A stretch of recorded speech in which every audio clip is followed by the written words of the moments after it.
好，咁去到2016年嘅題目啦。咁而家開始咧，我會講一啲嗰啲考生表現嘅整體考生表現啦嚇。咁呢條嘅表現咧就平平嘅，咁同學仔咧就平平啦。咁我呢度寫，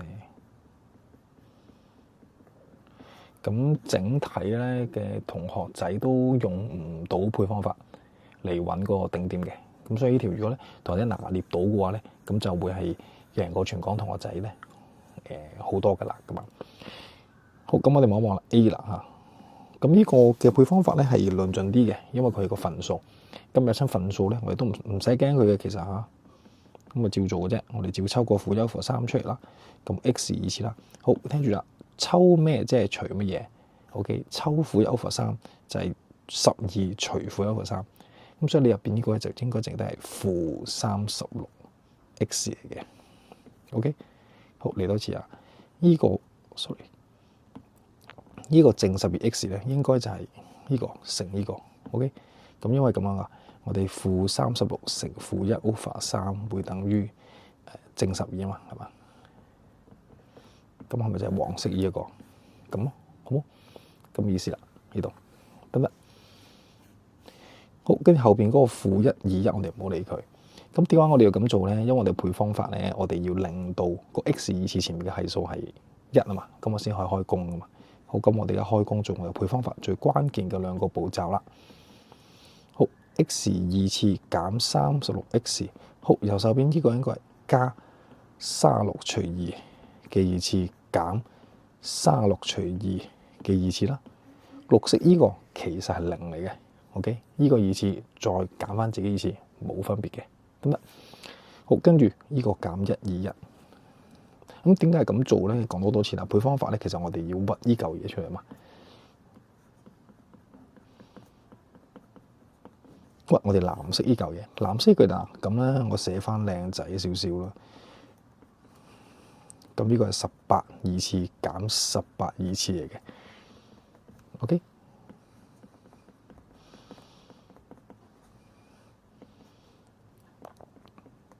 好，咁呢度咧就照揀翻。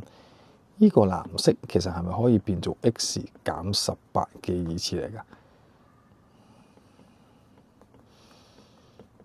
？OK， 望翻藍色呢個，明唔明到？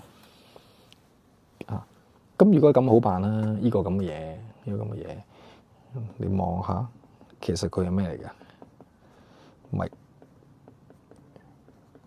負1 over 3乘入呢度。OK， 負1 over 3同時亦都要乘呢個負18嘅二次嘅，得唔得？所以呢個就應該係變咗做正108啦。負1 over 3乘負18二次，即係咁記啦，就正108啦。咁後邊呢個減1 2 1寫翻靚仔少少。所以 f(x) 咧，呢度其實係負1 over 3啦 ，x 減18嘅二次，咁減13啦。咁呢個其實係咪頂點式嚟㗎？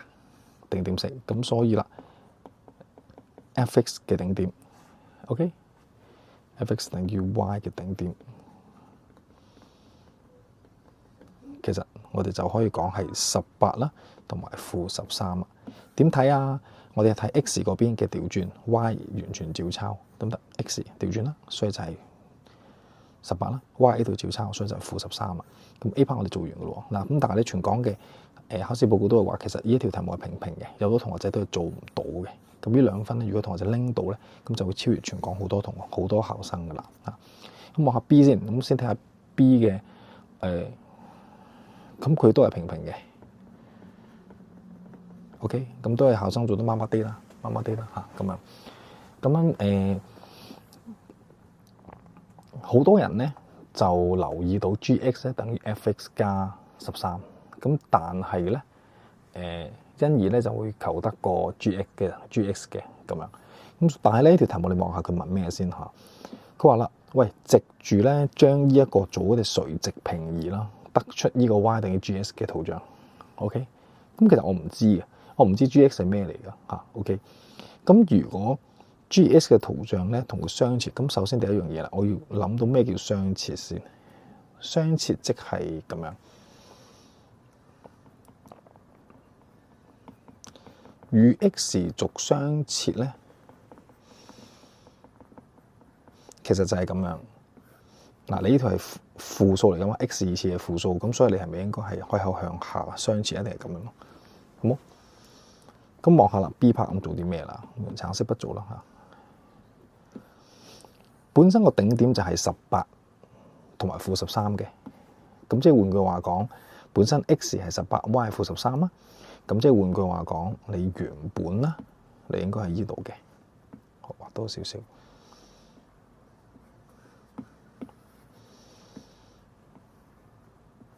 即係原本你應該係咁樣啦。OK，呢個頂點叫18同負13。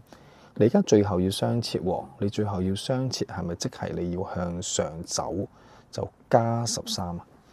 咁你先至可以嚟到呢一個咁嘅點啊？得唔得？向上加13。哦，咁即係換句話講，其實佢係會向上平移啦。咁所以我哋就知道啦，將 y 等於 f(x) 向上平移13單位。OK， 咁即係其實我知道其實係做緊一個紫色嘅加13啦。咁即係 gx 其實等於 f(x) 加13。OK， 咁所以其實我哋知道 gx 咧，其實就會係-1/3，抄個題目嘅啫。OK， 就加12x 啦，減121啦，就加翻個13啦，得唔得？呢度加13、加13同加13咁咯，掂唔掂？咁樣咁寫翻靚仔啦嚇。咁你其實我哋 gx 用都揾到噶嘛。咁加12x 啦，咁呢度寫翻靚仔少少啦。咁呢個其實就會係-108啦，係咪？咁所以 gx 揾到咯，咁又有2分喎。呢2分好似抵玩過上面啊，好似係。咁啊點搞咧？跟住望下 C part 問咩啦？佢話啦，喂，喺個轉變之下咧 f(x) 咧變咗做呢一個啦，原本係咁嘅，變咗做呢個。咁你可以諗下嘅，其實呢一個可以轉嚟呢一度咧，做啲咩動作咧？做啲咩動作咧？其實咧，你觀察下先 ，x 二次咧 ，x 二次係唔變嘅。但係咧 x 咧就變咗做負喎，咁係咪即係佢有機會係會做一啲反射啊？做一啲反射咧，二次方唔變啊嘛，單數次方呢度一次方就變負啊嘛，咁我就會諗其實佢係沿住 y 軸反射咯。點解啊？嚟咁睇翻先，咁沿住 y 軸反射係做啲咩㗎？沿 y 軸反射咧，我哋係做一件咁嘅事㗎嘛。OK， 舉個例子，我哋有幅圖係左邊嘅，咁呢一度呢個頂點啦。舉個例子，我哋叫2同埋3先算啦。OK， 3、2啦，合理啲。如果你係沿住 y 軸反射嘅，沿住 y 軸反射嘅，反射過嚟呢一度嘅。OK， 咁呢一點嘅 x 咪變咗做-3咯 ，y 都係唔變噶嘛，係咪？哦，咁所以咧，如果我哋知道啦，沿 y 軸反射，我哋就會點啊？我哋就會 f(x) 咧就會變咗做咩？就變咗做 f(x) 咯。OK， 記唔記得？淨係 x 調轉啊嘛 ，y 唔變嘅 f(x) 會變咗做 f(x) 得唔得？咁原來 y 軸反射做呢件事，咁你望下，其實同呢個係咪好似啊？f(x) 會變咗做 f(x)，你放個-x 落去 x 二次唔變啦。你放個-x 落去，呢個會變，咁所以呢個咧就好明顯，其實佢就係做緊 y 等於 f(x) 咧，就係沿 y 軸反射啦。OK， 咁即係其實我哋知道啦，將佢放落去嘅啫，將個題目放落去嘅啫，得唔得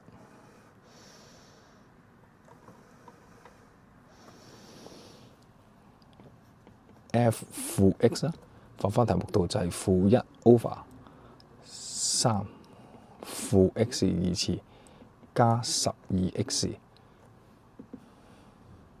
負(x) 跟住減1/1 f(x) 啊，咁就係-1/3x 二次啦，減12x 減121，得唔得？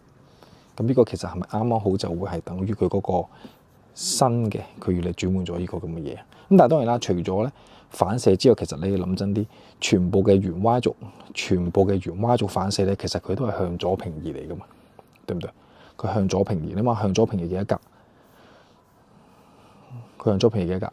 其實佢都係向左平移嚟噶嘛，對唔對？咁其實佢係向左平移，應該係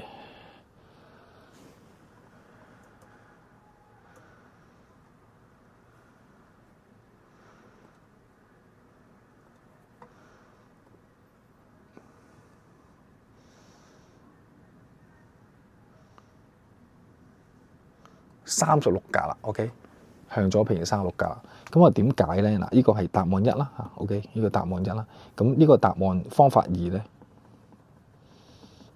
你有第二個方法去諗嘅。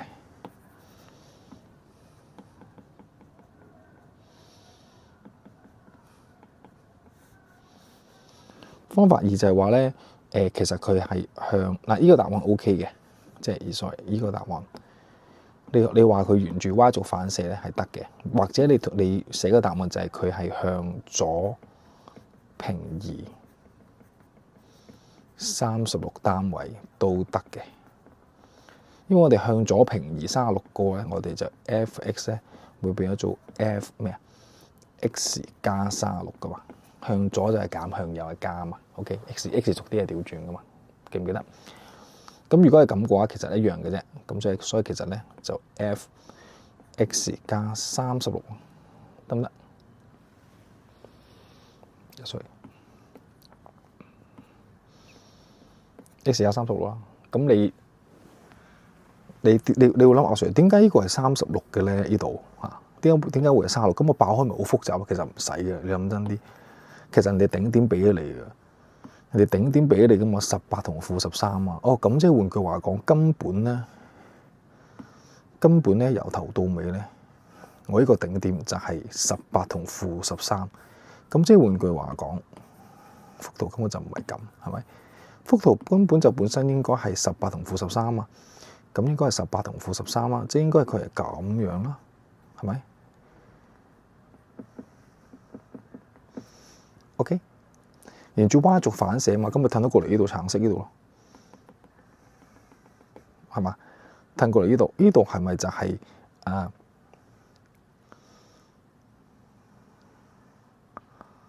負18啊，同埋負13啊，係咪咁？得唔得？